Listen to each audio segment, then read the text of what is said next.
नमस्कार। आगे बढ़ते हैं और पाठ संख्या 342 342।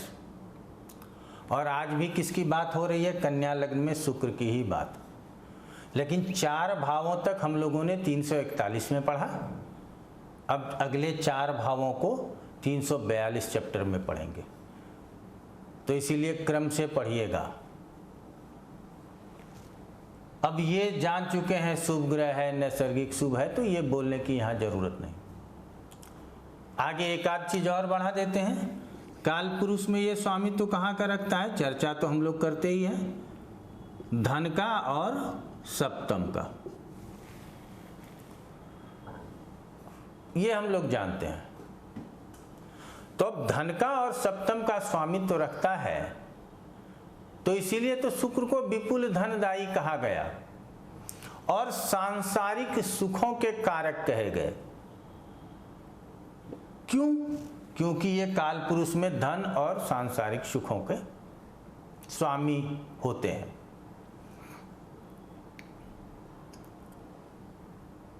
अब यहां कहां स्थित है? पंचम में। तो जब पंचम में स्थित है तो फल सबसे पहले कब कहाँ का करेगा? 5वें का करेगा। तो 5वें का फल होता क्या है? यहां से संतान के विषय में जानते हैं, विवेक के विषय में जानते हैं, एजुकेशन के विषय में जानते हैं और हमारे पूर्वार्जित कर्मों की भी जानकारी प्राप्त होती है। ऐसे बहुत सारे कारकत्व पंचम के हैं। तो ये सारे याद होने चाहिए और ये भी याद होना चाहिए कि शुक्र का स्वतंत्र कारकत्व क्या क्या है और इन दोनों को लेकर के फल क्या बनेगा। तो अब ये भाग्येश भी यहां है और धनेश भी यहां है। तो धन अर्जित करने के लिए धन का सुख, अब देखिए 1 2 3 4 प्राप्त होगा, धन का सुख प्राप्त होगा, ये भी कह सकते हैं। लग्न से पंचम में शुक्र बैठा तो जातक का विवेक बहुत अच्छा होगा, जातक को यश की प्राप्ति होगी और यश प्राप्ति के लिए जातक सतत अभ्यासरत रहेगा। तो ये शुक्र और पंचम के फलों का मिश्रण करके और फिर हमको बताना। संतान अच्छे होंगे क्योंकि ये संतान भाव में भी है और इसकी दशा में संतान होने की भी संभावना है। तो सरल है न समझना।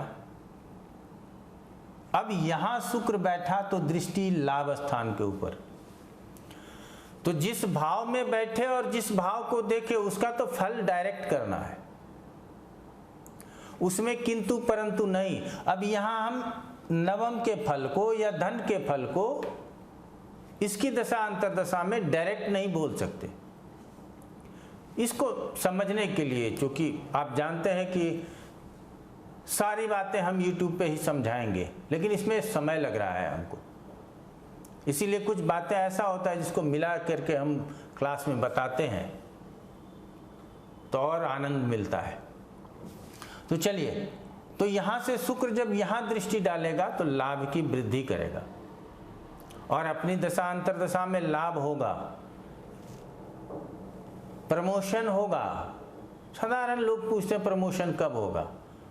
बहुत ताकत थोड़ी लगाना है। देखिए एकादशेश की दशा है, क्या है वैसे एकादशेश जो एकादश स्थान को दृष्टि दे रहा है, या एकादश में बैठे शुभ ग्रह की दशा है,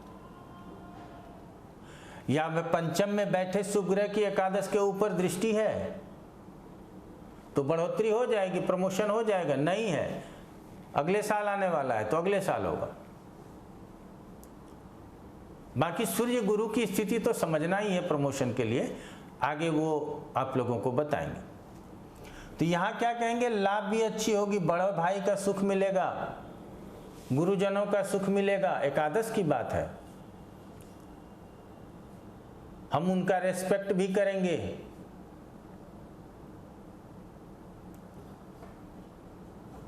तो ये 2 स्थान जहां स्थित हो और जिसको देख रहा हो, और उस स्थान से कौन कौन से कारकत्वों की जानकारी हमें है, ये मिला करके रिजल्ट बोलते हैं और कुछ नहीं करते। आप तो जानते हैं कि बहुत सरलता से हम आगे बढ़ते हैं और बहुत ताकत नहीं लगाते। शुक्र छठे में है, तब अब काल पुरुष के पत्रिका में क्या होता है, यहाँ 6 नंबर की राशि होती है। तो यहाँ 6 नंबर की राशि होती है, तब क्या कहेंगे, काल पुरुष के अनुसार आपके पत्रिका में शुक्र यहाँ नीच का कहा जाएगा। एक तो पहले ही लोग नीच उच बोलते थे, अब इसको भी समझेंगे तो और बोलेंगे, कोई बात नहीं, आपको समझना है। अब ये शुभ ग्रह का छठा जाना बहुत अच्छा नहीं है। अब यहां शुक्र स्वामित्व कहां का रखता है, नवम का। तो अब देखिएगा कि जब हम बोलेंगे ना तो क्या क्या यहां गलत आएगा। पहले पूछते हैं लगन से कहां है, छठे में, तो ये तो अच्छा नहीं हुआ। नवम से कहां है, 10वें में, कोई दिक्कत नहीं, केंद्र में। दूसरे स्थान से कहां है,